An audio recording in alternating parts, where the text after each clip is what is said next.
Ang susunod na programa ay nagpapatuloy dahil sa ating mga partners and supporters ng Greg Durante Ministry.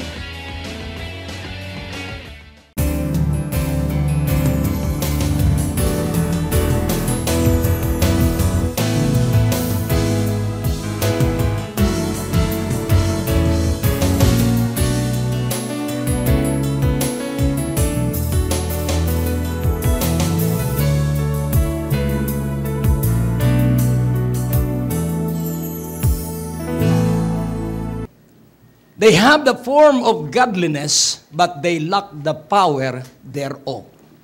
Yan po ang maraming Kristiyano. Sila po ay anyong relihiyoso, anyong makadiyos, pero hindi nila maranasan ang kapangyarihan. So nararanasan mo po ba ang kapangyarihan ng Diyos sa iyong buhay? Sino ang tinatakbuhan mo kapag ikay litong-lito? Sino ang dinudulugan mo kapag ikaw ay walang-walang salapi? Hallelujah. Kaya nga, nais kong inyong maunawaan. Unity, like arrow that hits the mark. Ito po ang kailangan. At hindi ito pwedeng trabahuhin ng tao. Ang tatrabaho lang dito ay ang Diyos. Unity like arrow that hits the mark. All have sinned and fall short of the glory of God. So what is the mark? The glory of God. And what is the glory of God? The very presence of God. What is the glory of God? Yun po yung kanyang ikalulugod at ikatutuwa. Ayaw ng Diyos na ang bawat isa sa ating mag-alinlangan sa Kanya.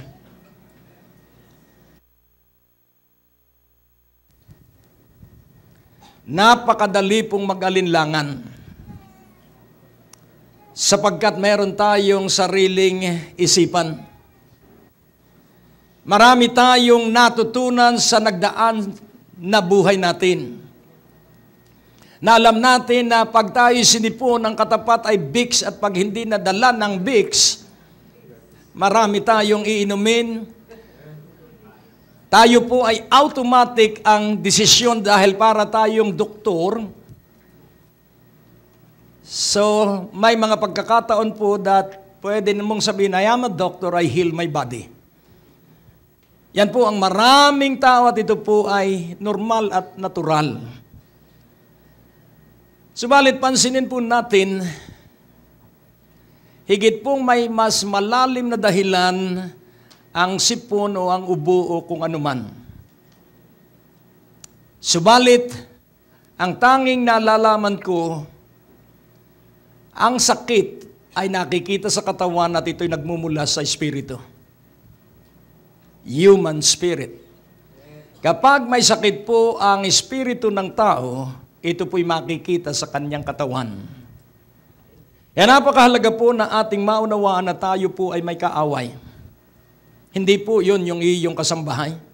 Hindi po yun yung mga mahal mo sa buhay. Hindi po yun yung kapitbahay, hindi po yun tao. Ang kaaway po ng ating kaluluwa mula pa noon sa Eden ay ang prinsipe ng kadiliman. At ayaw ng maraming pag-uusapan si Satanas. Ayaw ng maraming malalantad ang dyablo.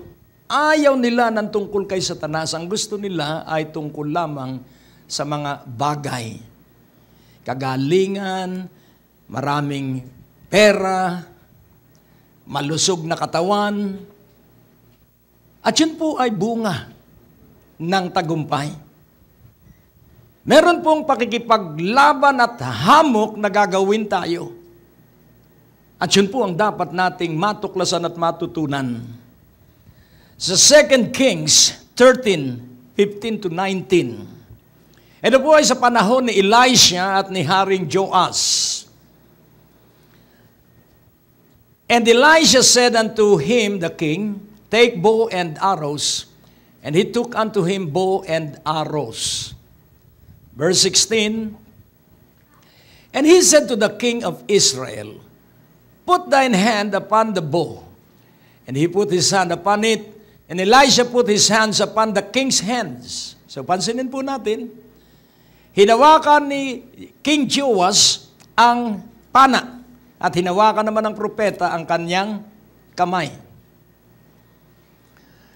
Verse 17, and he said, open the window eastward. And he opened it. Then Elisha said, shoot. And he shot. And he said, the arrow of the Lord's deliverance, and the arrow of deliverance from Syria. For thou shalt smite the Syrians in Aphek, all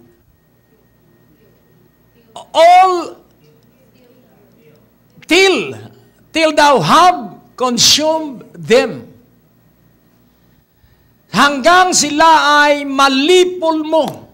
So pansinin po natin, isang pana, ano po, arrow.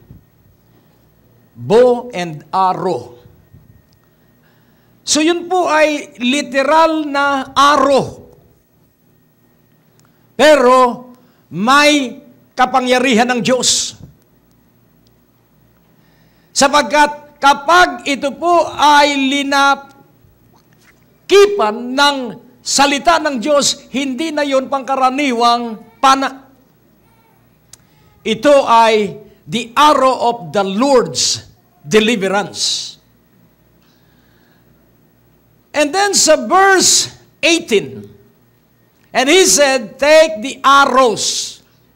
And he took them, and he said unto the king of Israel, smite upon the ground, and he smote thrice and stayed. And then, sa verse 17, and the man of God was wroth. Nagalit si Elisha sa hari, and said, thou shouldest have smitten 5 or 6 times, then hadst thou smitten Syria till thou hadst consumed it. Whereas, now thou shalt smite Syria but thrice. 3 ulit mo lamang magagapi ang Syria. Sana dinamihan mo hanggang sa sila'y maubos. Kaya po ang labanan ay hindi po patikim-tikim lang. Hindi ka po titigil hanggat hindi mo nakakamit ang iyong kagalingan. Hindi ka po titigil hanggat hindi mo nakakamit ang iyong kayamanan. Hindi ka po titigil hanggat hindi mo nakakamit ang pagkakaisa ng buong mong sambahayan. Hindi ka po titigil. Amen? You have an arrow of deliverance, the Lord's deliverance. Nasa labi mo po yung arrow na yan. Nasa kamay mo po yung tabak na yan. It is you who will do warfare against the enemy. Amen? Oh, ang Diyos po ay napakabuti. Kaya napakahalaga po na ating maunawaan. 2 po yung panang kanyang ginamit. Yung isa po ay yung kanyang itinudla at yung isa po ay yung kanyang hinawakan para saksakin ang lupa na pinagbagsakan ng kanyang unang pana.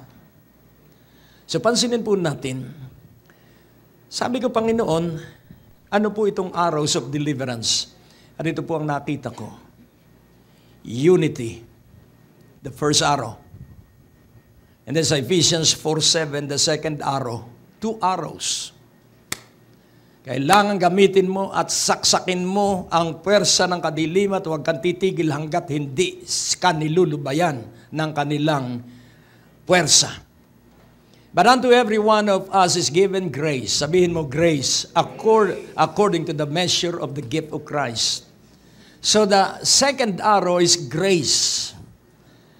But unto every one of us is given grace according to the measure of the gift of Christ.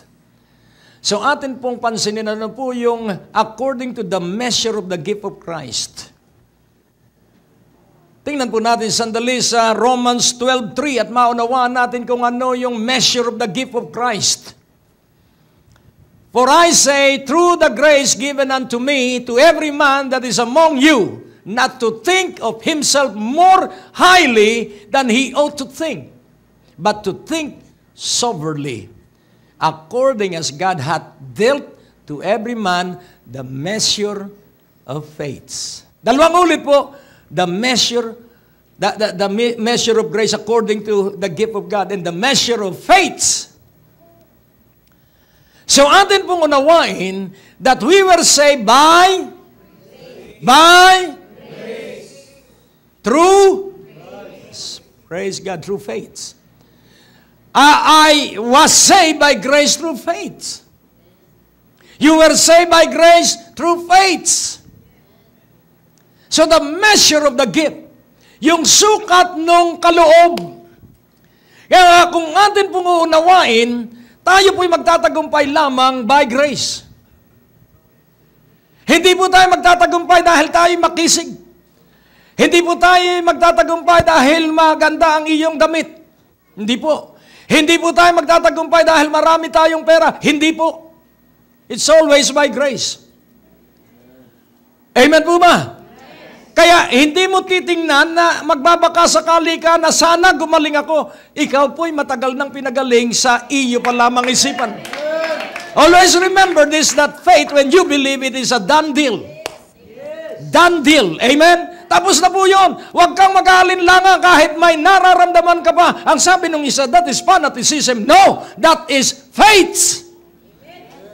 Amen po ba? Nung sabihan ng 10 na may ketong, magaling na kayong lahat. Pero may ketong pa rin sila nung umalis na sabihan ng Panginoon, pasuri kayo sa pari.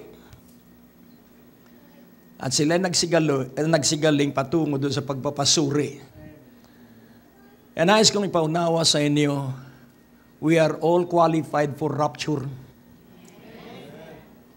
Kahapon po ang ating pag-aaral. More than 1 hour tayo nag-aral kahapon about preparation, about readiness, and about loving the soon appearing of God. Kapag wala po itong tatlong ito sa isang Kristiyano, malalampasan po siya ng rapture. Kung kailan yun, walang nakakaalam, but His coming is sure. Hindi po ako magbibigay ng date, hindi ako magbibigay ng araw, hindi ako magbibigay ng lugar, pero darating po yun. Amen? At ang daratnan ay yung nagbabantay na 5 birhen. Hello? Ang daratnan ay yung mga tinagurian ng Panginoon, good and faithful servant, in my right. Sa aking kanan, good and faithful servant. In the presence of the Lord there is fullness of joy, and in His right hand there is pleasure forevermore. Kaya kung maunawa mo po ang katotohanan at dapat maunawaan mo, dapat ikagalak mo ang kabiguan, dapat ikagalak mo ang pagkalugi, dapat ikagalak mo ang iyong pagbagsak, sapagkat dun sa iyong kagalakan, dun ka iaangat ng Diyos, dun sa iyong kagalakan, ito'y pagpapakita. So, ang sabi ng Panginoon, I have tested you in the wilderness and I allowed you to hunger, so that you may learn that it is not on bread alone that man shall live. Amen po ba? It is not money that will save you. It is not money that will free you from that foreclosed property. It is God. It is God. When believe, gagawa po siya ng kaukulang himala. At lagi pong bago ang kanyang pamamaraan. Amen? Hindi po siya nag-uulit. Hindi po bilasa ang kanyang pag-ibig. Lagi po itong bago tuwing umaga. Kaya ang kanyang pamamaraan, unexpected. Hindi po siya nagre-repeat ng methodology. Lagi pong bago ito dahil ito ay bagong revelation. Ang Biblia ay matagal na, pero kaya new revelation sapagkat yun ay gagawin niya sa takda ng Diyos na ito ay gagawin. All the revelation is inside the Bible, but new revelation means that the kairos moment of time, yun yung sandali na gagawin niya, kaya new revelation sapagkat new performance. Sa takda niyang panahon, ang lahat ay magiging mabuti. At meron siyang hinirang na mga tao at kayo ay kabilang dun sa mga hinirang. Sabihin mo, I am chosen. I am fathered from heaven. Praise God. So, ikay anointed to prosper. Sabihin mo sa iyong katabi, ikay nilangisan at nilakipan ng kapangyarihan para maging maunlad. Oh, ang tapat na lingkod ay itinuturo ang pagbabalik ng Panginoon. Ang mga hindi tapat, ang itinuturo lamang ay kung paano magtagal sa ibabaw ng lupa. Hello? Ayoko po sa lupa, gusto ko po ay sa langit. Amen. Hallelujah. Kaya kailangan tayo po ay nakatingin sa kinabukasan at sa walang hanggan. Amen. Magtatapos ka sa hirap sa iyong katawan. Magtatapos ka po dito sa lupa. At aangat ka sa sobrang kagalakan. Ang pagdagit po ay sobrang kagalakan natin, kaya tayo ay up, on the way. Amen? Dahil yung tao pong laging malungkot na talaga pong nanginginig ang tuhod at nanlulupaypay ang mga bisig, kaya hindi siya mararapture dahil siya po ay nakatingin ay sa kanyang problema at reklamo. Ang mga mararapture po ay mga tao na nagdidiwang kahit ano ang nangyayari. Yung mga taong kahit salat sa pera ay nagdidiwang sa Panginoon, na kahit may bagyo, sumusong! Yun po yung mararapture. Yung may alab, yung nagliliyab, yung naglalagablab ang kanilang alab sa Diyos. Huwag mong pag-aalinlanganan ng Diyos dahil ito'y panahon na mapanganib. Amen. Hallelujah. So, ano ang ating kailangan? Unity! Sabihin mo, unity! At maraming nagtuturo about unity. Pero sa kanyang bahay, hindi sila united. Tahimik. Ngayon natin pong unawaing mabuti. Ilang bagay po, Jesus is praying every day for our oneness. Si Jesucristo po'y araw-araw na dumadalangin na tayo ay maging isa. Hindi magkaisa. Maging isa. Ang oneness po ay isa. To unite is magkaisa. Kaya yun po'y paraan ng tao. Pero oneness in Christ, ang ibig pong sabihin ay isa tayo kay Jesus na kinalulugdan ng Ama. Yung iba naman ang kanilang paniwala sa oneness, si Jesus lang ang Diyos. Wrong. Tandaan po natin, Jesus in our spirit, the Holy Spirit in our soul, and we are overshadowed by the presence of the Father. Kanino tayo hihingi? Sa Ama, sa pangalan ni Jesus, sa pagbibigay liwanag ng banal na Espiritu. Kaya bago niya sinimulan ang simbahan, sila muna'y pinuspos ng banal na Espiritu dahil ang banal na Espiritu ang Espiritu ng Ama at ng Anak. Kaya nga, unawain mong mabuti. Sa John 17:20-23, nais kong makita mo na ikay dinadalangin, the powerful do that intercede for us daily is our advocate Jesus Christ and the Holy Spirit. He is praying for us. Bago pa itatwa ni Pedro ang Panginoon, sabi niya, I have prayed for you. Kaya bago pa tayo malugi, na ipanalangin na tayo ng Panginoon, at ano ang kanyang panalangin? Na matuklasan mong tama ang Diyos at mali ka. Hello? Dahil tayo po, atin pong kinukwalify ang ating kamalian. Nag-iika po naman ako, huwag mong titingnan sa katapatan mo sa pag-iika po ang pagkalugi. Sisisihin mo ang Diyos niyan at sasabihin mong sinungaling siya sa kanyang salita. Kahit ka po tapat mag-tithes at mag-ika po, pag merong masama kang ugali, malulugi ka pa rin.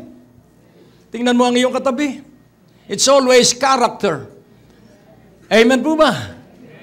Amen po ba? Hanggat tayo'y nagyayabang sa ating kaunting tagumpay, hindi natin mararanasan ang malalaking tagumpay, sapagkat ang malalaking tagumpay ibinibigay sa mapagpakumbaba.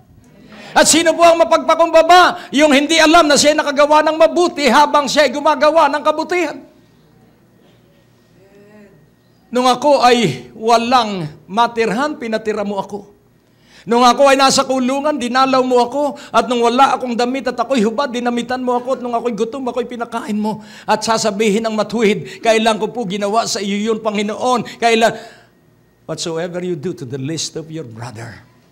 Kaya pansinin po natin, ang sabi ng Panginoon, nung manghinayang si Judas dun sa alabastro ng pabango na 1 taon ng halaga, at ang sabi niya, sayang, saan na inilagay na lang sa treasury natin para sa pagtulong sa mahirap. Judas, ang mahirap makakasama mo habang buhay.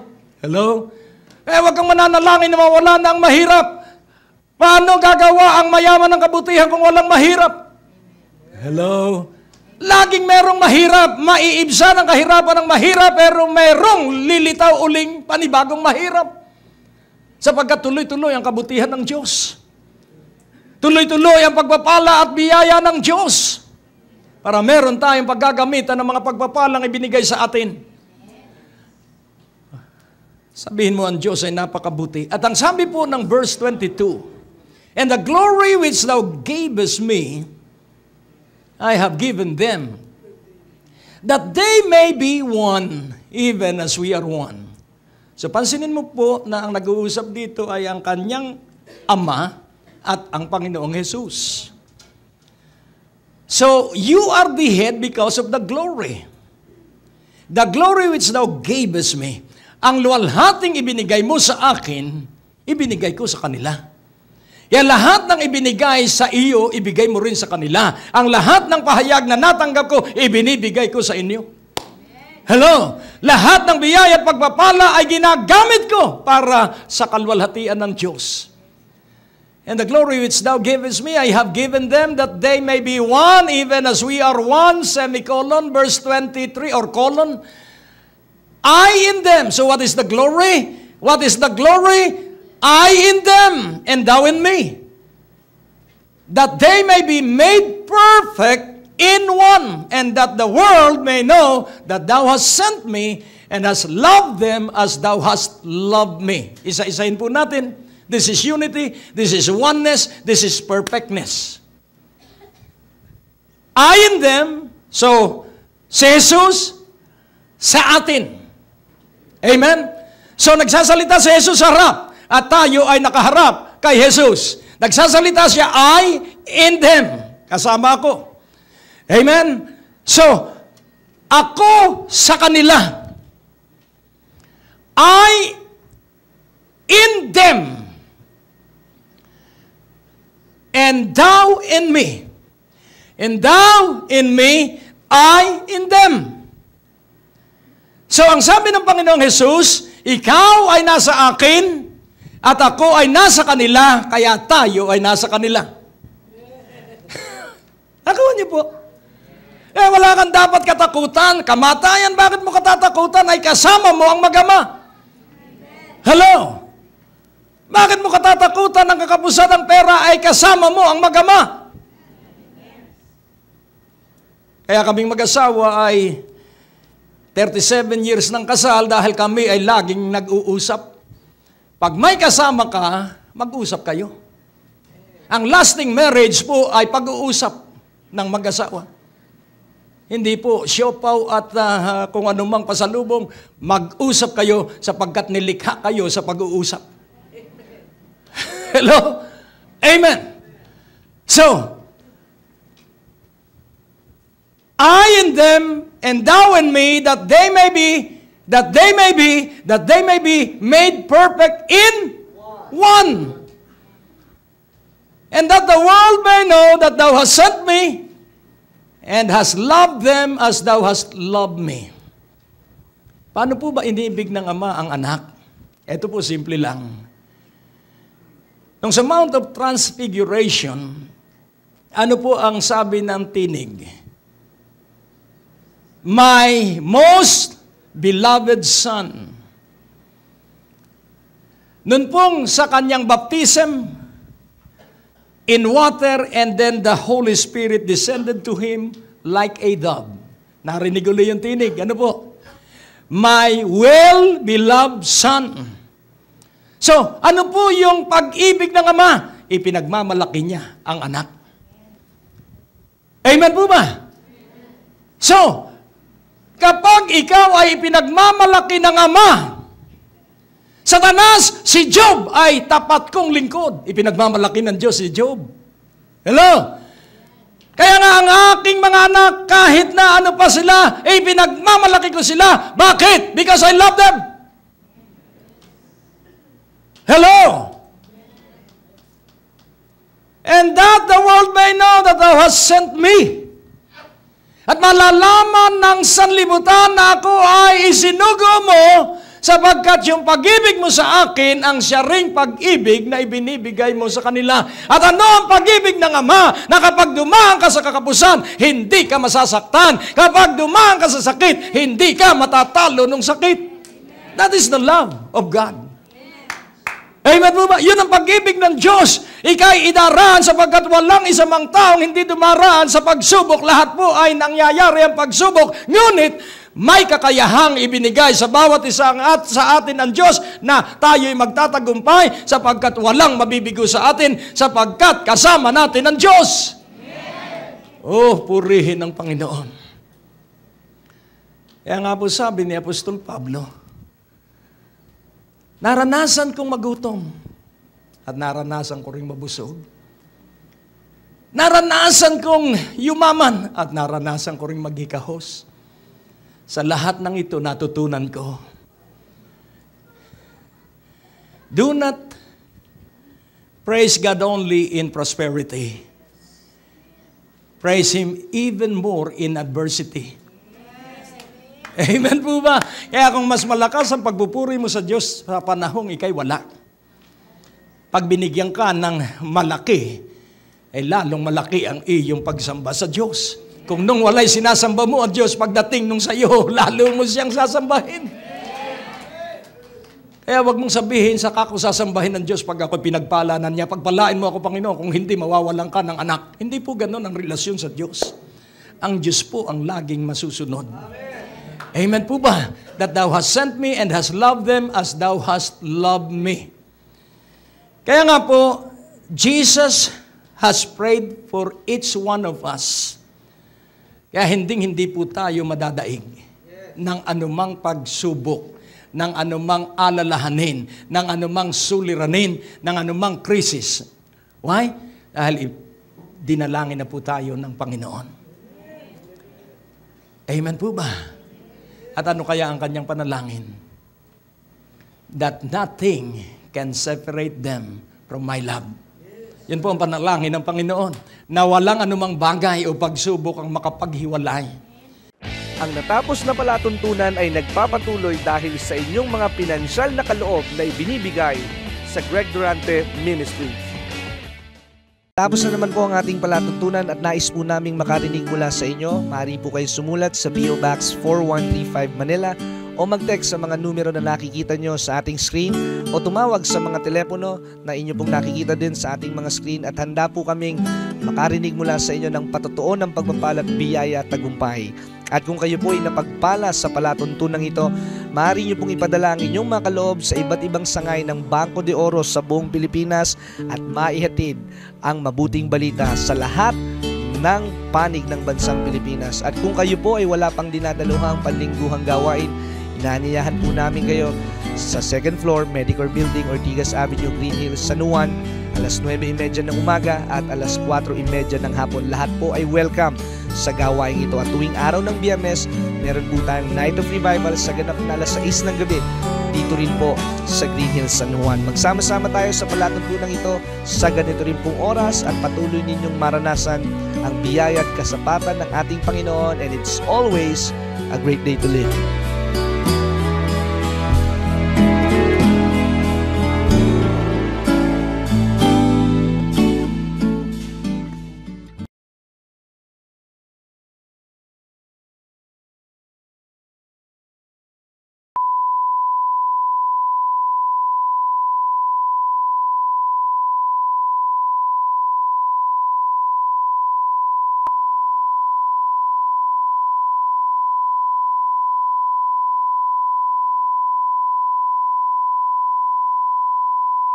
Ang susunod na programa ay nagpapatuloy dahil sa ating mga partners and supporters ng Greg Durante Ministry.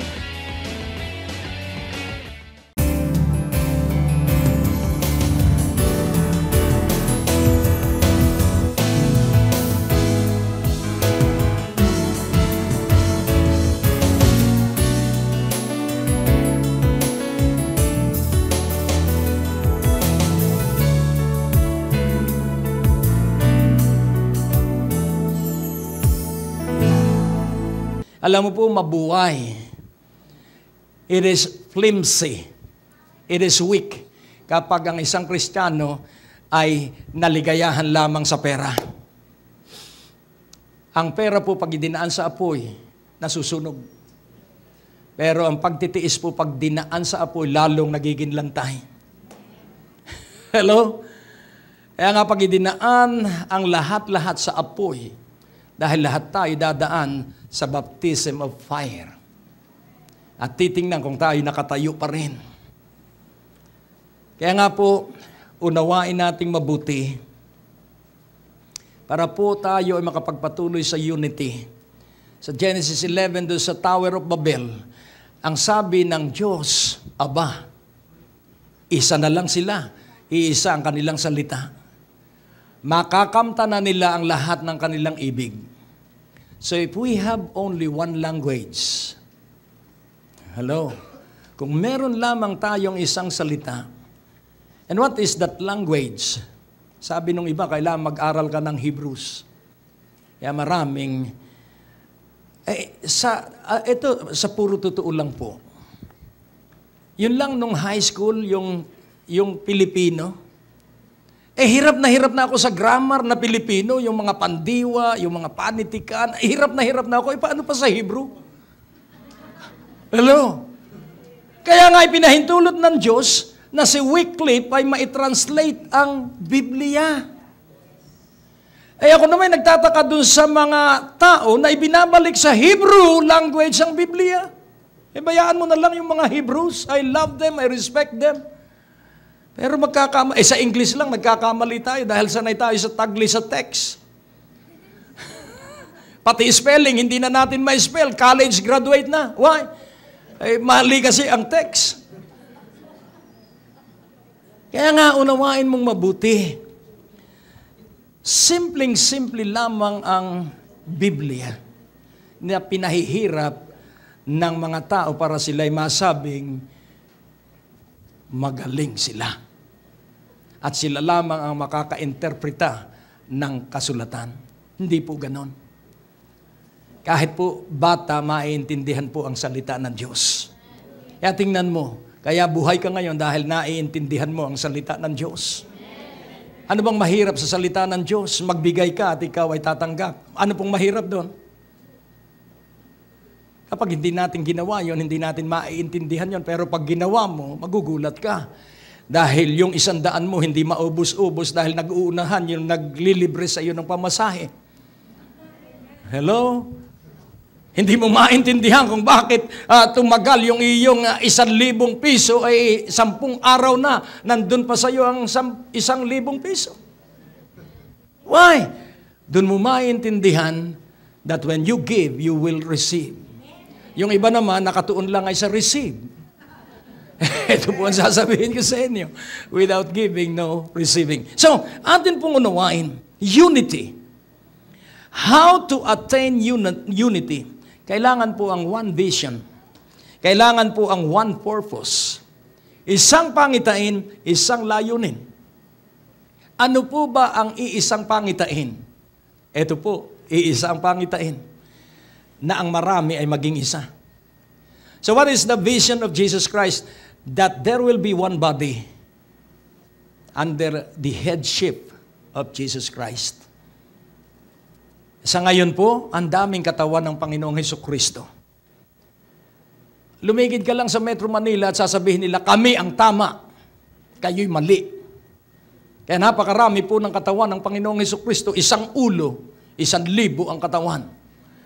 Nakakita ka na po ng ganong uri ng nilikha na may 1 ulo, 1,000 ang katawan. So yun po ang vision. Na ang lahat ng sumasampalataya kay Hesukristo, na ang lahat ng born again people ay pag-isahin kay Hesukristo. Amen po ba? May mata, may ilong, may tenga, may bibig, may kamay, may paa, may daliri. Kung paano ito natin gagalawan, hindi ko rin alam na ipaliwanag, pero alam ito ng Diyos at matututunan mo kapag ikay may buhay na relasyon sa Panginoong Hesukristo. Oh, hallelujah! Kaya nga po ating unawain, one vision, one purpose, one language, One desire. Kailangan isa lamang ang hangarin mo. Ano po yung one desire? 27:4 ng Psalms. One desire. Kaya kung ikay mahilig dumalo ng gawain, that is a good desire. One thing have I desired of the Lord, that will I seek after, that I may dwell in the house of the Lord all the days of my life, to behold the beauty of the Lord and to inquire in His temple. Ang pagdalo po sa pagtitipon, hindi ka dadalo sa gawain dahil ikaw ay may kailangang 1,000,000 para matubos mo yung iyong bahay at lupa. Wag na yun ang magiging mong desire. Kailangan pong ang desire natin ay makita ang kagandahan ng Panginoon. Tingnan mo ang iyong katabi, yan ang kagandahan ng Panginoon, nasa iyong tabi. So if you can appreciate yung katabi mo, nakikita mo ang kagandahan ng Panginoon. Amen? Hallelujah. So that I may behold the beauty of the Lord, upang mapagmasdan ko, upang matitigan ko ang kagandahan ng Panginoon. And what is the beauty of the Lord? Ano ang kagandahan ng Panginoon? Kapag natapos po ang gawain at hindi kayo nagsisikuhan sa pagmamadali doon sa maliit na pintuan, nakita mo ang kagandahan ng Panginoon. Amen? Kapag hindi pa tapos at wala pang benediction at nakahariyan ka pa rin sa pwesto mo, nakita mo ang kagandahan ng Panginoon. Hindi ang bagyo, hindi ang sasakyan. Amen po ba? Kaya pag ikaw din lamang ay dadalo ng gawain, ituon mo na ang buong buhay mo sa Diyos na siyang namamahala sa gawain. At kapag ang Diyos ang laman ng puso't isipan natin, makapagtatanong ka, sino kaya ang mapapangasawa niya? Saan kayang kontinente siya maghahanap buhay? Ang Diyos ay tutugon. Amen po ba? Amen, Amen po ba? Delight thyself in the Lord and He will give you. Acknowledge Him in all thy ways and He shall direct thy pathways. Hallelujah. Ang nangyayari po, we are always rushing. Kaya nagkukumpul-kumpul ang sasakyan sa maliliit na lansangan. Bakit? Lahat po'y nagmamadali. Nakukuha niyo po? Why not take time? Doon sa 12, doon sa dozen things na gagawin natin every day, ang unang gagawin mo ay first love. Sabihin mo sa iyong katabi, first love. And how shall you do effectively the first love? Iibigin mo ang Panginoon. Wala kang hihingin sa Kanya. Makikinig ka lamang sa Panginoon sapagkat sasabihin sa iyo kung saan. Pansinin po natin, the treasure is hidden.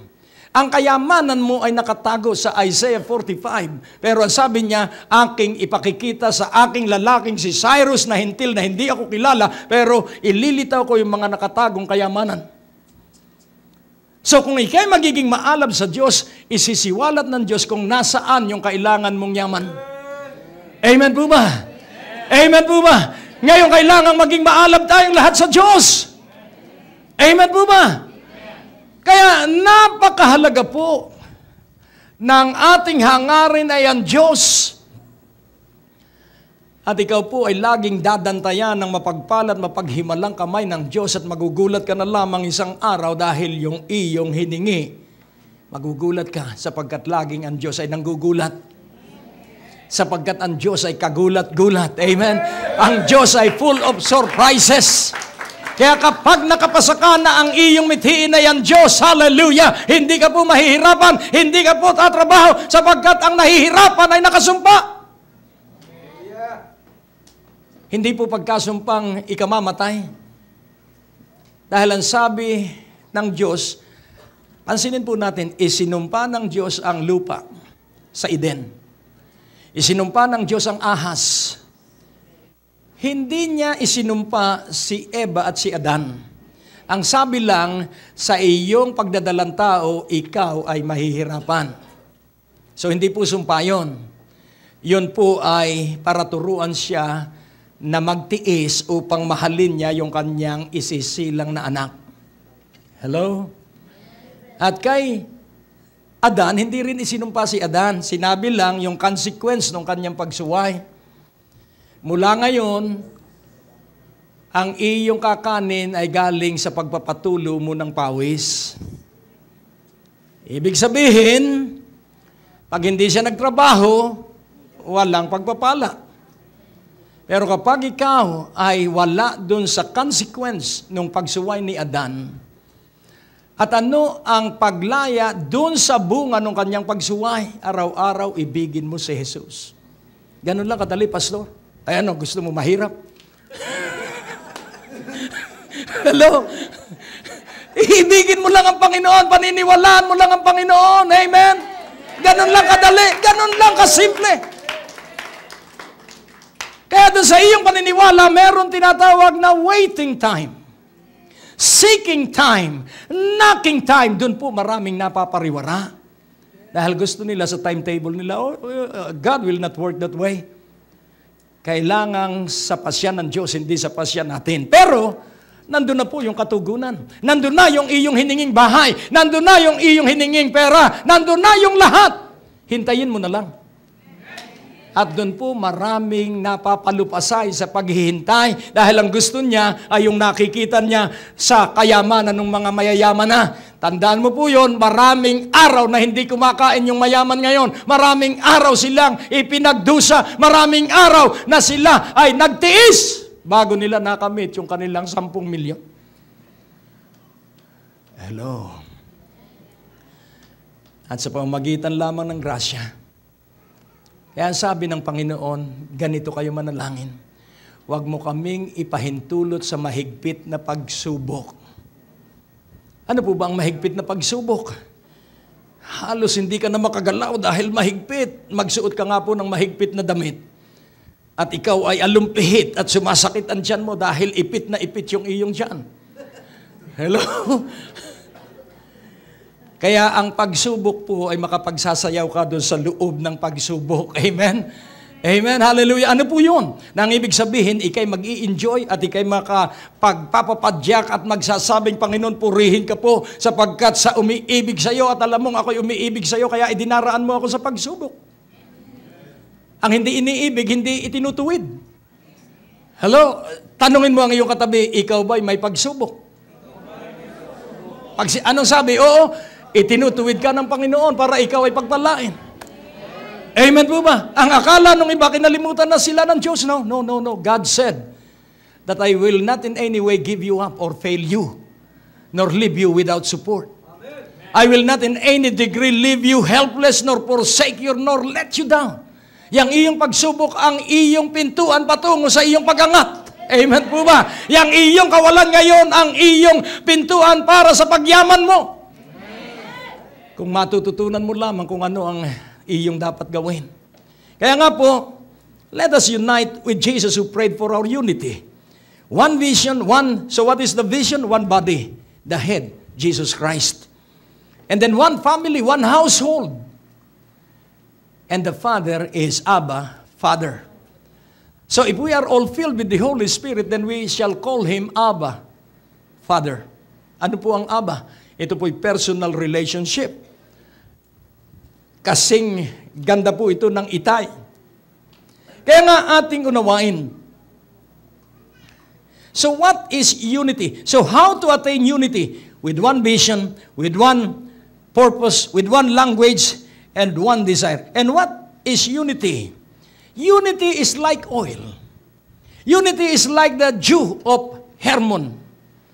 So, unity typifies, so oil typifies unity.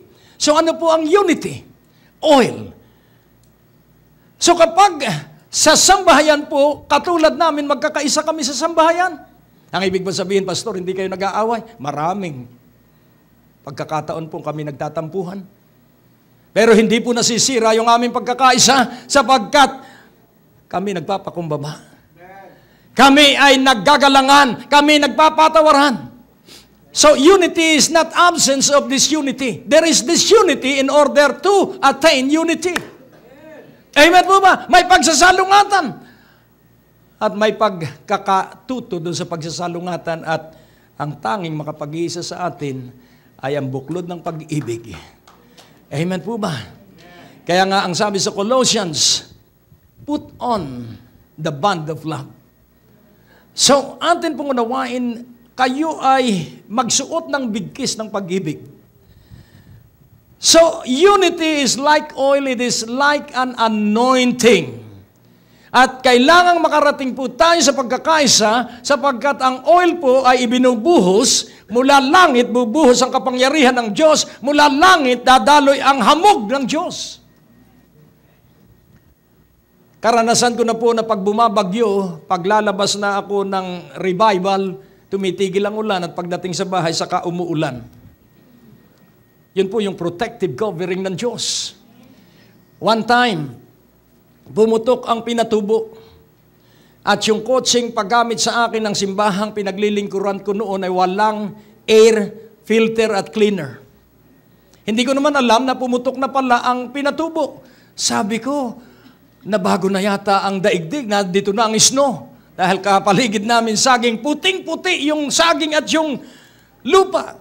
Sabi ko, Lord, pero mainit, Lord, hindi malamig. So hindi ito snow. Pero hindi ko alam, may appointment ako, kaya linagari ko yung padlock dahil gusto kong makarating sa appointment. Wala rin akong alam, kaya yun pong, yung ikaw po'y mangmang sa kasalanan, wala ka pong katatakutan. Kaya lang naman may katatakutan ng tao dahil may naalaala siyang baka siya'y mabigo. And that is sin. Hello? Ibig bang sabihin, gano'n na lang, pastor? Sasabihin ko po sa inyo, may precaution po ang Diyos. May precautionary word po ang Diyos kung paano tayo. Ang faith po kasi, it is a matter of life and death. Ang pananalig po, ay akala mo'y madali, hindi paniniwalaan mo ang Diyos kahit para ka ng sinasakal na ikaw ay pinagaling ng Panginoon. Paniniwalaan mo ang Diyos na mapanganib po ito, mag-i-issue ka ng check na 500,000, hindi mo pa hawak yung 500,000. Hindi ko kayo hahamunin doon, ako lang ang nakagawa noon. At hindi po ako pinahiya ng Diyos. Faith is a done deal. Ang pananalig po ay naganap na sa araw na ikay kumilos at humakbang. Amen. Hallelujah. Kaya nga ang pananalig po ay laging nakatali ay sa pangako ng Diyos. Kung wala kang pangako ng Diyos, wala kang pananalig, sapagkat ang pananalig ay effective lamang kung ikaw ay may pangako ng Diyos na hinahawakan at tinatayuan. Amen. Hallelujah. Kaya ikaw po yung unla dahil may pangako ang Diyos sa iyo at ang sabi ng Diyos, humayo kayo at magpakarami kayo, darami kayo. Amen. Kung ang iyong miyembro ay 3, magiging 3,000. Sapagkat yun ang utos ng Diyos, humayo ka at magpakarami. Huwag mong bilangin ang iyong kawan, basta ang iyong gawin, magpakarami ka. Sabi mo, Panginoon, magpakarami, di magpakarami. Panalangin mo yung 3 mong miyembro at sabihin mo, dumami ka, dumami ka, dumami ka. Laging tandaan mo, yung isang miyembro mo ay may 150 kaibigan. Tutukan mo yung 3 miyembro mo at magdadala yon ng mga pansitan sa inyong simbahan. Magdadala yon ng mga negosyante sa inyong simbahan. Why? Dahil lang sabi mo, ikaw ay darami, ikay darami, ikay darami. Oh, purihin ang Panginoon. Kaya kung may pera ka, pag kaloob ka sa Diyos, sabihin mo, ikay darami, ikay darami, ikay babalik, ikay babalik, ikay babalik na may kasamang maraming pera. Isang araw, lungkot na lungkot yung mag-ama. Dahil yung kaisa-isa nilang kabayo ay nakawala sa kulungan. At sabi, paano yan? Wala na tayong kabayo. Eh yun ang parang kotse nung panahon nila. At isang araw, makalipas ang maraming araw, bumalik yung kabayo, maraming kasama dahil gwapo yung kabayo, maraming sumunod na kabayo. Laging tandaan mo po, sa iyong kawalan, ang babalik sa iyo ay maraming pagpapala kung ikaw lamang ay magdidiwang at magpupuri sa Diyos.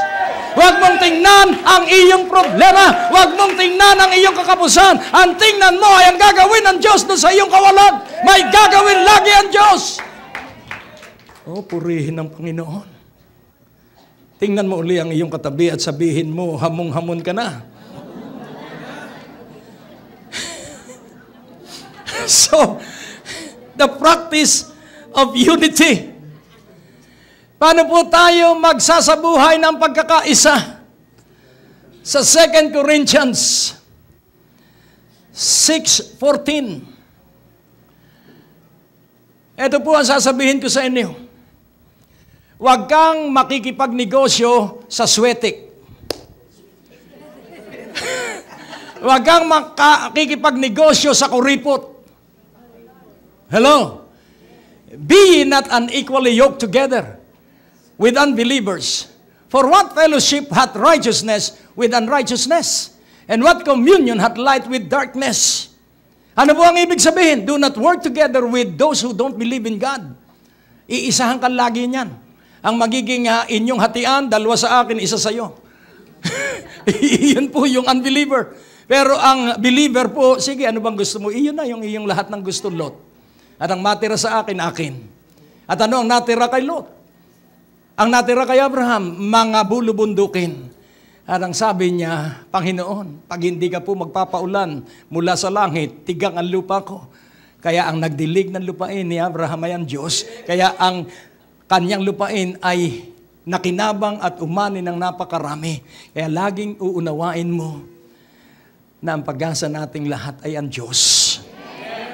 So what fellowship hath righteousness with unrighteousness? Sabihin mo sa iyong katabi, tayo ang katwiran ng Diyos. Ang mga hindi sumasampalataya kay Jesus ay hindi katwiran ng Diyos. What communion hath light with darkness? Sabihin mo, tayo ilaw. Ang hindi sumasampalataya sa Diyos ay dilim. At makikita mo na kahit hindi pa umuulan, makulimlim na ang mukha nila. Tingnan mo ang iyong katabi. Sabihin mo, magsanay ka ng laging nakangiti. Amen? Sapagkat ikaw ay may mahabang buhay at ikaw ay pinababata ng Diyos na katulad ng isang agila. Amen. Hallelujah. And then sa verse 15, ano po ang sabi doon? And what concord or accord hath Christ with Belial? So pansinin po natin, ang una ang sabi, we are the righteousness of God in Jesus. Ang pangalawang sinabi, ano ang ikalawang sinabi? We are lights, not darkness. At dito po, we are Christ, apostrophe S, not Belial. Ang Belial po ay pangalan ng Diablo. Hindi ka pag-aari ni Belial, hindi ka pag-aari ng Diablo, ang may-ari sa atin ay si Jesus. Amen po ba? Or what part hath he that believeth with the infidel? So ano po ang ibig sabihin? Ikaw ay naniniwala sa Diyos, kaya kahit ano nangyayari, hindi ka nag-aalinlangan sa Diyos because God is a powerful promise keeper. Amen po ba? Ang Diyos ay laging tinutupad niya yung kanyang pangako. Pag sinabi niyang ikay pinagaling niya, maniwala ka. Pag sinabi niyang ikaw ay bibigyan niya ng panibagong trabaho, maniwala ka. Amen po ba? And what is an infidel? Ang infidel po ang ibig sabihin, hindi tapat sa Diyos. Hindi tapat sa Diyos. Hindi naniniwalang lubusan sa Diyos. Ang atin pong krisis at pagsubok ay pagkakataon ng Diyos at pagkakataon natin na masaksihan at maranasan first hand ang mga himala ng Diyos. Sabihin mo sa iyong katabi, tiis lang. Magsisimula na ngayong gabi ang iyong himala. Hallelujah. Kaya para dumating sa iyo ang himala, alisin mo ang hinala. Magkatunog po, pero nagkaiba sa M at sa N. Ano po ang hinala? Nag-aalinlangan kang baka hindi ka pagpalain ng Diyos. Ano po ang himala? Naniniwala kang lagi kang pagpapalain ng Diyos. Naniniwala kang laging susubaybayan ka ng Diyos. Naniniwala ka na ang Diyos ang bahala sa iyo. Oh, purihin ang Panginoon. And then sa verse 16, and what agreement hath the temple of God with idols? For you are the temple of the living God, as God hath said, I will dwell in them and walk in them, and I will be their God, and they shall be my people. So, agreement. Temple of God with idols. So, wag ka pong magkakaroon ng Diyos-Diyosan kahit kailan. Bakit ka magkakaroon ng Diyos-Diyosan? Ano po ba ang Diyos-Diyosan? dinadamitan at linuluhuran, hinahalik-halikan at linalagyan ng candy. Pero 10 taon na yung candy naroon pa rin dahil hindi marunong kumain. Ay bakit ka sasamba sa Diyos-Diyos na nilikha ng kamay ng tao, ay ikay templo mismo ng banal na Espiritu. You are temple of God, amen? You don't need an aid. Hindi mo na kailangan ng isa pang kasangkapan para ikay sumamba sa Diyos para madama mong may Diyos. Laging tandaan mo, ikay templo ng Diyos, kaya ang Diyos ay nasa iyo. Kaya ang sabi rito, what agreement hath the temple of God with idols? For you are the temple of the living God. And as temple of the living God, God has said, I dwell in you. So God is in you. Sabihin mo sa iyong katabi, God is in you. And God also said, I am your God. Hallelujah. And you are my people. Ano po ang ibig sabihin noon? That He is our God. Siya na mismo ang nagsabi, nagpahayag, ako'y Diyos ninyo. Kayo'y aking bayan. Meron bang mahirap sa inyong Diyos na hindi niya kayang gawin? Diyos na may likha ng lahat, Diyos na may-ari ng langit at lupa at lahat ng naroon, hindi ka kaya maigawa ng pagpapala na kailangan mo ngayon bago ang rapture? Hello? Nakukuha niyo po? Naalala ko noong 1980s, ang sabi ng American preacher, kaya yun po ay hindi ko nakalimutan. Do you know what the full meaning of the love of God is? At ang sabi niya, this is the full meaning according to what I understand, that the love of God is this. If you need something and you really need it, and if it is not yet on the face of the earth, then God will create it especially for you. Hallelujah! And as kung ipaunawa sa iyo, God can create something na wala pa sa ibabaw ng lupa. Dahil sa sobrang pag-ibig niya sa iyo. At paano ko natiyak? Ibinigay nga ang pinakamahalaga. Ibinigay nga niya sa atin ang kanyang kaisa-isa't bugtong na anak. Hindi kaya niya maibigay ang lahat ng ating kailangan. Ang natapos na palatuntunan ay nagpapatuloy dahil sa inyong mga pinansyal na kaloob na ibinibigay sa Greg Durante Ministries. Tapos na naman po ang ating palatuntunan at nais po naming makarinig mula sa inyo. Maaari po kayo sumulat sa PO Box 4135 Manila o mag-text sa mga numero na nakikita nyo sa ating screen o tumawag sa mga telepono na inyo pong nakikita din sa ating mga screen at handa po kaming makarinig mula sa inyo ng patotoo ng pagpapala at biyaya at tagumpay. At kung kayo po ay napagpala sa palatuntunan ito, maaari nyo pong ipadala ang inyong mga kaloob sa iba't ibang sangay ng Bangko de Oro sa buong Pilipinas at maihatid ang mabuting balita sa lahat ng panig ng bansang Pilipinas. At kung kayo po ay wala pang dinadaluhang panlingguhang gawain, inaanyayahan po namin kayo sa 2nd floor, Medicor Building, Ortigas Avenue, Green Hills, San Juan, alas 9:30 ng umaga at alas 4:30 ng hapon. Lahat po ay welcome sa gawain ito. At tuwing araw ng Biyernes, meron po tayong Night of Revival sa ganap na alas 6 ng gabi dito rin po sa Green Hills, San Juan. Magsama-sama tayo sa palatuntunan ito sa ganito rin pong oras at patuloy ninyong maranasan ang biyaya at kasapatan ng ating Panginoon, and it's always a great day to live.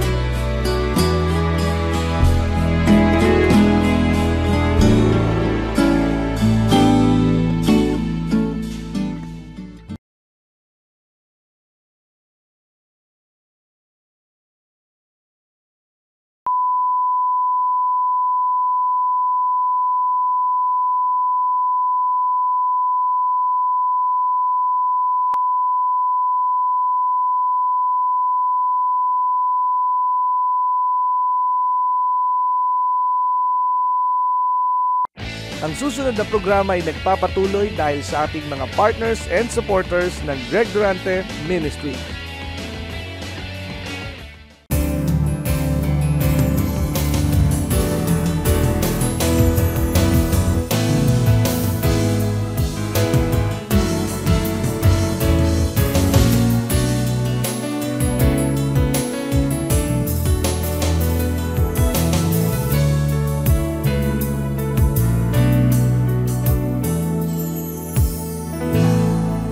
Hello.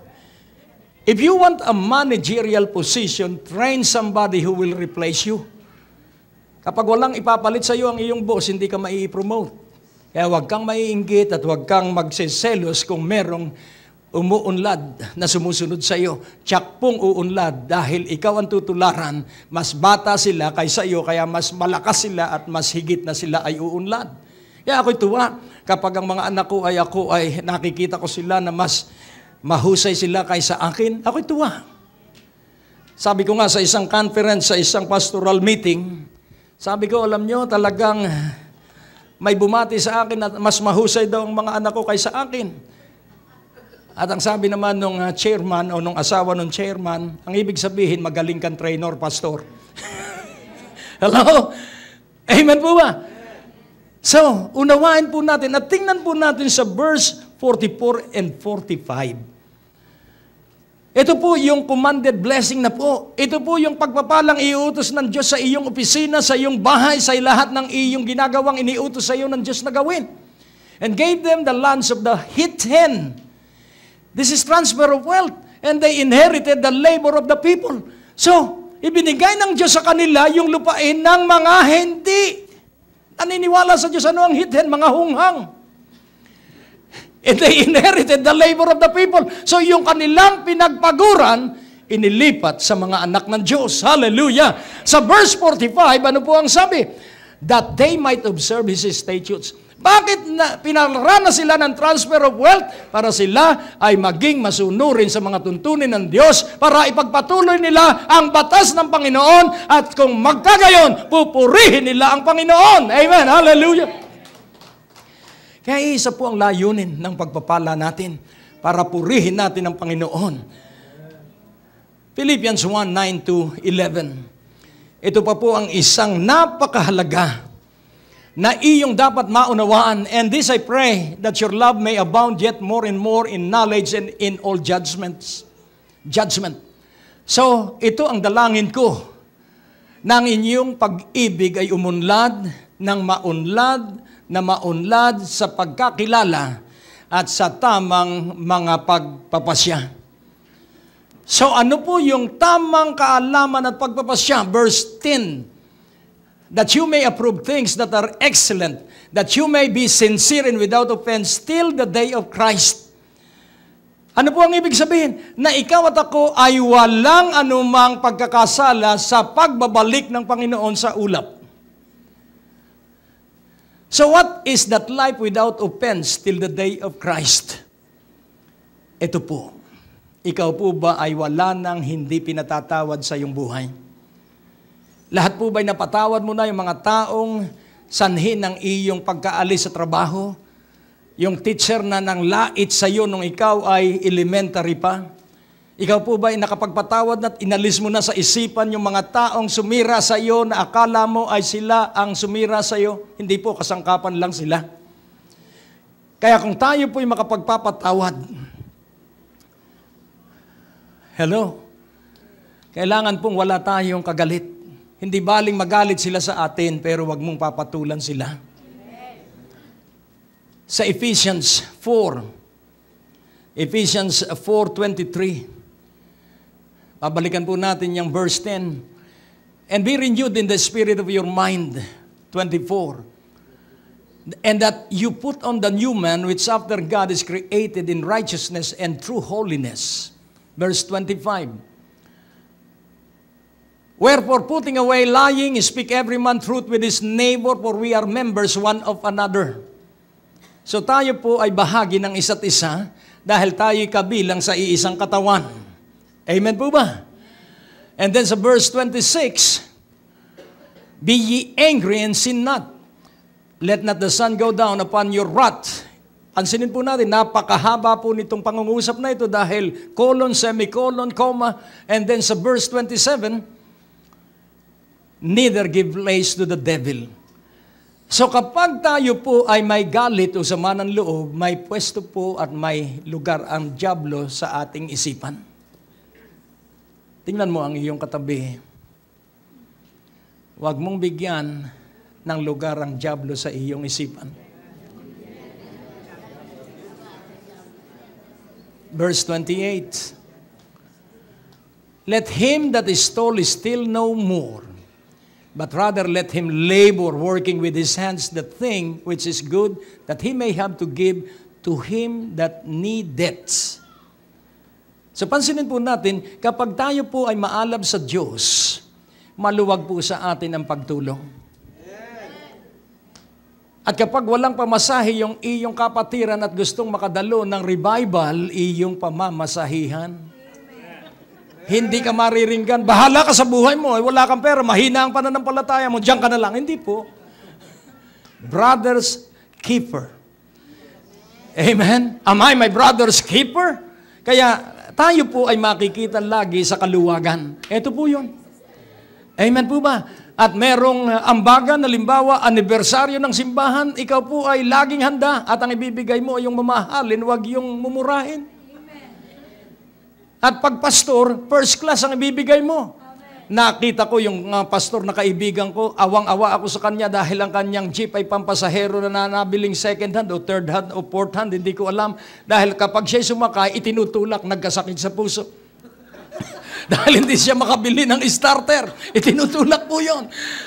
Pero alam mo, nagpatuloy po siyang nagtuturo sa kanyang mahihirap na miyembro at yung kanyang mahihirap na miyembro ng mga magsasaka, ang kanilang lupa ay dinaanan ng mga subdivision at nakapagtayo sila ng 7 to 10 million na property at ngayon yun po ay fully air conditioned. Why? Dahil lagi pong may himala ang Diyos sa mga miyembro na ating inaakay patungo sa pag-alab sa Diyos. Huwag kang titingin sa simbahang mayayaman, tumingin kay sa Diyos na may-ari ng lahat ng kayamanan at dadaloy sa iyong piling ang pagbuhos ng mga himala ng Diyos. Oh, ang Diyos po'y napakabuti. Kaya ako'y lugod na lugod, ako'y galak na galak, at ako'y parang bagong born again lamang bawat araw. Sapagkat ibig kong lagi ay mangaral, ibig kong lagi ay gawin yung iniutos sa akin. God has a command for me and a demand for me. At ang sabi ko, bigyan mo ako ng lahat ng lakas, kalusugan at kabataan para isakatuparan ko yung ibig mo sapagkat wala akong hinahangad sa daigdig na ito, kundi kaluwalhatian mo, kundi kasiyahan mo, kundi kaligayahan mo. Oh, purihin ang Panginoon. Kaya nais ko pong kayo po'y maniwala ng lubusan. Nakikilos po kahit saan kayo pumunta, kayo ay payayamanin ng Diyos. Kaya ba'y naniniwala na ang Diyos mo ang magpapayaman sa iyo? Ikaw ay hinirang ng Diyos na maging kanyang bayan, na kanyang pagpapalain, na kanyang bubusugin, na kanyang iangat. At ang sabi ng Deuteronomy 28 mula verse 1 hanggang 13, nagtapos ito, you are the head, not the tail. You will never be underneath. You will always be above. Amen. Hallelujah. So that people, that the world may know that I am your God and you are my people. Hallelujah. Oh, ang Diyos po'y napakabuti. At ikaw ang lahi. Tayo ang lahi na pagkakatiwalaan ng Diyos ng lubos ang karunungan upang ang mga taga-Pilipinas at ang lahat ng Pilipino ay gamitin ng Diyos sa isang makapangyarihang paggamit at ang OFW ang panimula ng paggamit ng Diyos. Kaya ang lahat ng sambahayan na kinaroroonan, lahat ng hanap buhay na kinaroroonan ng ating mga professional ay nakakakilala na sa Diyos sapagkat sila po ay nagdadasal. So, you will be blessed in the city. Sa Deuteronomy 28, verse 1. Basahin po natin ng mabilis ito.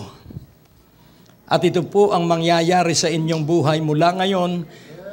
This is an old revelation that is new because this is the time of fulfillment of this promise.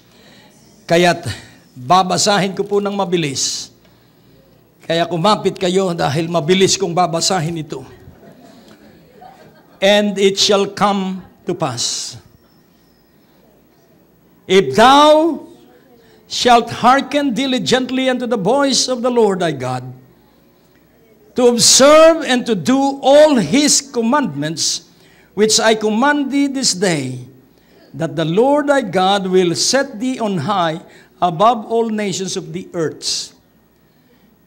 And that commandments is to love one another as I have loved you. I have a new commandment for you. Are you praying for me? Praise God, salamat po at ako idinadalangin ninyo. Kaya kayo ay tumatanggap ng pagpapala dahil idinadalangin ninyo ako. Idalangin ninyo ang aking labi na pagpalain ng Diyos. Amen? Idalangin ninyo ang aking puso na maging dalisay para pagdaan ng salita ng Diyos, hindi ito makakontamina. Kapag marumi ang puso ng nangangaral, contaminated yung salita ng Diyos. Kapag kuripot ang nangangaral, contaminated yung pagpapala ng Diyos. Kailangan ang mangangaral ay manggagawa ng kanyang ipinapangaral ng salita ng Diyos. Kailangan ang mangangaral ay generous at bukas ang palad. Kaya para ako'y maging bukas ang palad, ipanalangin ninyo ako. Mag-ayuno kayo para ako'y gamitin ng Diyos. Amen? At salamat sa inyong pag-ayuno dahil hanggang ngayon ginagamit ako ng Diyos kahit ako ay 18 anyos na nung unang panahon. And all these blessings shall come. Ang lahat ng pagpapalang ito, I love this. Come on thee and overtake thee. Ang alam ko po sa overtaking, pag ako ay mabagal, lalampas po yung mabilis na nasa hulihan ko. Ang ibig sabihin, kapag kami po ay convoy, at may driver at ako'y nakaupo sa passenger side, pag kami lumampas doon sa kakonvoy namin, kakaway ako. Ito kami ito. Ganon din po ang pagpapala. Kakaway sa iyo at sasabihin ng pagpapala, pick me up, pick me up, pick me up, quickly, pick me up, pick me up. Amen po ba? And all these blessings shall come on thee and overtake thee if thou shalt hearken unto the voice of the Lord, thy God. Kailangan po yung alab sa salita ng Diyos at alab sa boses ng Panginoon. Amen. Hallelujah. And then sa verse 3, ang sabi rito, blessed shall thou be in the city. Are you blessed in the city? And blessed shalt thou be in the field. Ikaw ba ay pinagpala sa probinsya? And then sa verse 4, blessed shall be the fruit of thy body. Pinagpala ba ang iyong mga anak at apo? And the fruit of thy ground, and the fruit of thy cattle, the increase of thy kine, and the flocks of thy sheep. Sa atin pong panahon, wala na ito. Dahil wala naman tayong bakahan, wala naman tayong tupahan, wala naman tayong pataniman ng mga prutas. Pero nais kong inyong maunawaan na ang hanap buhay mo ang iyong bakahan, ang hanap buhay mo ang iyong prutasan. Kaya yung iyong hanap buhay ay pauunlarin ng Diyos. Ikaw ay pagpapalain ng Diyos doon sa iyong hanap buhay, sa iyong negosyo. Kung may kalakal ka, ikaw ay pagpapalain doon. Bakit ka pagpapalain? Sapagkat pinakikinggan mo ang boses ng Panginoon. At pilit mong sinusunod ang Panginoon upang bigyan mo siya ng luwalhati. At paano ang pagpaparangal sa Panginoon? Panginoon, naniniwala po ako na ikaw ay kikilos para ako ipaglaban. Ika'y gagawa upang ako ay pagtanggol. Ika'y gagawa upang ako ay pagpalain. Gawin mo po yung lahat ng nakalulugod sa iyo at nakaliligaya sa iyo. Heto po ako. At ang sabi sa verse 5, blessed shall be thy basket and thy store. Ano po ang ibig sabihin? Yung iyong refrigerator ay laging mapupuno ng pagkain. What is faith? Food always in the house. Faith, food always in the house. Blessed shall be thy basket and thy store. Lahat ng paminggalan mo, mapupuno ng dilata, mapupuno ng abrilata para buksan mo ang mga dilata. Amen? So, sa verse 6, blessed shalt thou be when thou comest in, and blessed shalt thou be when thou goest out. Kaya yung paglabas mo kanina sa bahay, pinagpala ka. Pag-uwi mo sa bahay, doble ang pagpapala mo, sapagkat dito ikaw ay pinagpala. Amen po ba? Kaya huwag kang tatamarin na pupunta sa gawain ng revival dahil pag lumabas ka ng bahay mo, papunta ka pa lamang dito, pinagpala ka na ng Diyos, at pag-uwi mo, dobleng pagpapala. Sa verse 7, the Lord shall cause thine enemies that rise up against thee to be smitten before thy face. They shall come out against thee one way and flee before thee 7 ways. So yung mga sumisira sa iyo, yung nagchichismis sa iyo, yung sinisiraan ka, ikinukwento na ikaw ay walang kwentang tao, sila ang masisira ng kanilang mga chismis. Sila ang masisira ng kanilang mga kwento. Amen. Hallelujah. At ang verse 8, The Lord shall command the blessing. Ito po ang napakatindi. The Lord shall command the blessing upon thee in thy storehouses. Iuutos niya na sa bahay mo ay pumunta ang mga pagpapala. And in all thou settest thine hand unto, and he shall bless thee in the land which the Lord thy God giveth thee. Ikaw ay pagpapalain, ikaw ay pagtatagumpayin sa lahat ng iyong ginagawa. At kaya ka pagpapalain dahil ikaw ay mahilig makinig sa tinig ng Panginoon. Ikaw ay mahilig na sumunod sa gusto ng Panginoon. Kaya lahat ng iyong gagawin, lahat ng iyong sasabihin ay pagpapalain at pagtatagumpayan ka lagi ng Diyos. Sa verse 9, the Lord shall establish thee an holy people unto himself, as he hath sworn unto thee, if thou shalt keep the commandments of the Lord thy God, and walk in his ways. Revelation. A holy people are people that is indwelt by the presence of God. The holy people of God will be blessed, whatever they do, whatever they speak, because they listen to the voice, because they obey the voice of the Lord. And because we walk in his ways. At ang sabi sa verse 10, and all people of the earth shall see that thou art called by the name of the Lord, and they shall be afraid of thee. Lahat po ng iyong mga kakilala ay matatakot sa iyo sapagkat sobra ang kabutihan ng Diyos sa iyo. At dahil ika'y pinagpala, magiging kang mapagpakumbaba sapagkat ang sabi ng kawikaan, merong mahirap na nagpapanggap na mayaman at merong mayaman na nagpapanggap na wala. Hello? So humility are for those who are blessed. Humility are for those who have attained something in their life. Kaya mapapansin mo na pag minsan dahil ikaw ay successful, simple na lang ang taste mo, simple na lang ang damit mo. Walang nag-aakala na 99 pesos lang yung polo ko. Why? Hindi sila maniwala na polo ko ay 99 pesos. Bakit? Sapagkat alam nila na ang Diyos ko ay napakabuti sa akin.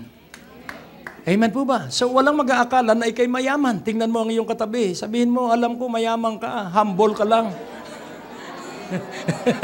Amen. Purihin ang Panginoon. Sa paniwalaan mo na ikaw ay pinagpala ng Diyos, huwag kang mag-aalinlangan. Maaaring wala ka pang yaman, pero maniwala ka lang. Pagbigyan mo ang Diyos. Amen. Sabi nga ni Lester Sumrall noong 1970s, ang sabi niya, ang akala ng mga tao, walang naglalabgib sa kanya. Pag nangaral, wala siyang special offering. Dahil ang akala nila na siya ay napakayaman, pero wala pa siyang $1 sa kanyang wallet. At ang sabi ng Diyos sa kanya, bumili ka ng himpilan ng radyo. At ang sabi niya, Diyos ko, ako po ba ang kinakausap mo? Oo, bumili ka ng himpilan ng radyo. Bibili ng himpilan ng radyo, wala nga siyang pera. At nung siya po'y sumunod, may lumapit na isang mayaman at binigyan siya ng pambili ng radyo. Yan nais ko pong ipaunawa, magpakaalab tayo sa Diyos, maniwala tayo sa Kanyang salita, sapagkat hindi mapapahiya ang naniniwala sa Diyos, hindi mapapahiya ang nagtitiwala sa Kanyang salita. At ang sabi ng verse 11, Hallelujah! And the Lord shall make thee plenteous in goods, in the fruit of thy body, and in the fruit of thy cattle, and in the fruit of thy ground, in the land which the Lord swear unto thy fathers to give thee. Kanino niya ipinangako? Kay amang Abraham at sa lahat ng magiging inapo niya sa pamamagitan ni Hesus Kristo. Sa verse 12, the Lord shall open unto thee his good treasure. Ulitin kong muli, ang treasure po ay nakabaon. Ang treasure po ay sarado. Ang treasure po ay nakatago. Hello? Pero kung ikaw ay nakikinig sa boses ng Panginoon, bubuksan niya yung nakatagong kayamanan at ipagagamit sa iyo. The Lord shall open unto thee his good treasure, the heaven to give thee rain unto thy land in its season, and to bless all the work of thine hand, and thou shalt lend unto many nations, and thou shalt not borrow. Amen? Kaya magpatuloy po tayo sa paniniwala at pananalig dahil tapat po ang Diyos at ang sabi niya, at dito tayo magtatapos ngayong gabi sa verse 13. And the Lord shall make thee the head and not the tail. And thou shalt be above only, and thou shalt not be beneath. If thou shalt hearken unto the commandments of the Lord thy God, which I commanded this day, to observe and to do them. Verse 14. And thou shalt not go aside from any of the words which I commanded this day, to the right hand or to the left, to go after other gods to serve them. So pansinin po natin, kailangan ang Diyos lamang ang ating pinaglilingkuran. Kailangan ang Diyos lamang ang ating sinasamba. Ang Diyos ay Espiritu at hindi iskayola. Ang Diyos ay hindi nakikita at hindi ito larawan. Amen po ba? Kaya't kung ako lamang ang inyong paglilingkuran at hindi ang ibang Diyos, gagawin ko itong aking mga pangako sa inyo at kayo ang unang katibayan ng iyong pagpapalat himala, magkakaroon ka ng kapayapaan dito at katahimikan dito at kapanatagan sa iyong kalooban at magkakaroon ka ng katiwasayan sa kapaligiran na kahit ano ang nangyayari sa iyo, hindi ka mag-aalinlangan sa Diyos. At kung mag-alinlangan man tayo sa katapatan ng Diyos, nagsisisi agad tayo at hindi nagpapaabot ng paglubog ng araw. Kaya nga po, the challenge is this: be bold. Get into offensive. Magikang matapang at ikaw ay sumulong at kunin mo yung mga biyaya at pagpapala mo. Rapture day is sure. But while waiting, be sure na ikaw ay ginagamit ang lahat ng talento, ginagamit ang lahat ng biyaya, ginagamit at lahat ng pagpapala para maraming taong makarinig na ang Panginoon ay babalik na. Amen po ba? At maaaring hindi sila maniwala. Pero ang mahalaga ay na ipagsabi natin, babalik ang Panginoon. Sa isang bahagi ng Biblia, shout it on the housetops. Ang tsismisan po sa Israel dahil sila'y tabi-tabi. Yun pong shout it on the housetops, ang kanila pong komunikasyon, aakyat sila sa bubungan. Lagi po silang may parang penthouse kahit mababa ang kanilang bahay dahil maliit lang ang mga bahay ng typical na Hudyo sa panahong yon. So aakyat po sila sa bubungan at sasabihin, may bagong dumating sa ating barangay. At sasabihin nung isa sa katabi naman niyang bahay, may bago raw dumating sa ating barangay ngayon. At sasabihin hanggang sa yung balita po, dahil walang text message nung panahon yon, walang television, walang radyo, ganun po kabilis. Kaya kung gagamitin po natin yung old school na pag-transfer ng mensahe, sabihin mo sa iyong kamag-anak, babalik na ang Panginoon. Hello? Babalik na ang Panginoon. Amen? Sabihin mo, babalik na ang Panginoon. At habang siya ay naghihintay sa ating paniniwala, ikaw muna ay pasasaganain, ikaw muna ay pagpapalain, ikaw muna ay paglilipatan ng lahat ng yaman para marami kang maabot na sasabihan mong babalik na ang Panginoon. Amen? Ikaw ay pagpapalain para ikaw ay makapagsabi, babalik na ang Panginoon. Amen? Kaya ikaw ay may pamasahe sa aeroplano, babalik na ang Panginoon. Pupuntahan mo ang mga kamag-anak mo sa Bisaya, Leyte at Samar at sasabihin mo lang, babalik na ang Panginoon. At ano ang katotohanan ng babalik na ang Panginoon? Itong mga grocery na dala ko sa iyo. Hello? Hindi yung pupunta ka ron by faith na isa lamang ang pamasahe mo at pabalik. I-dilihensya mo ako sa ating mga kamag-anak para pamasahe ko pabalik.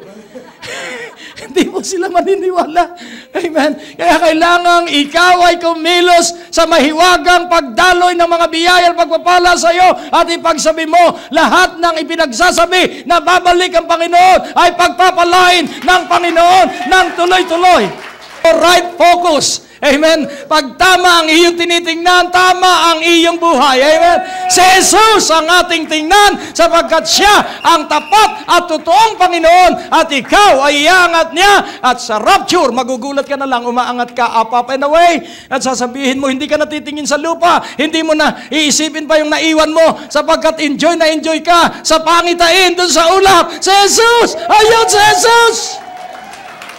Kaya mula ngayong gabi, pagsabi mo, Babalik na si Jesus.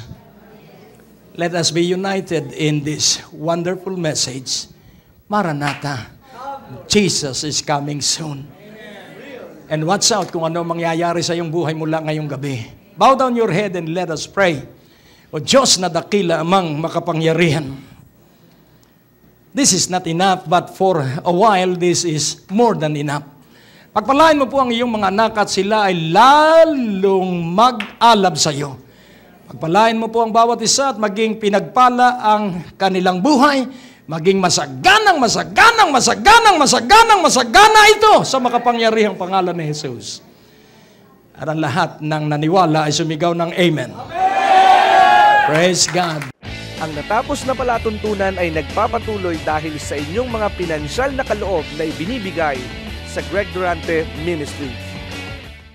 Tapos na naman po ang ating palatuntunan at nais po naming makarinig mula sa inyo. Maaari po kayo sumulat sa PO Box 4135 Manila o mag-text sa mga numero na nakikita nyo sa ating screen o tumawag sa mga telepono na inyo pong nakikita din sa ating mga screen at handa po kaming makarinig mula sa inyo ng patotoo ng pagpapala at biyaya at tagumpay.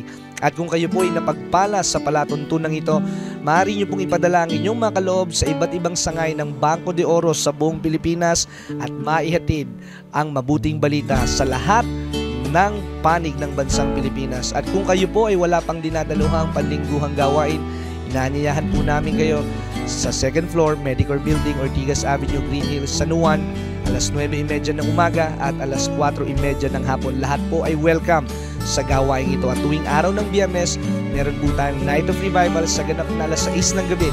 Dito rin po sa Green Hills, San Juan. Magsama-sama tayo sa palatuntunang ito sa ganito rin pong oras at patuloy ninyong maranasan ang biyaya at kasapatan ng ating Panginoon, and it's always a great day to live.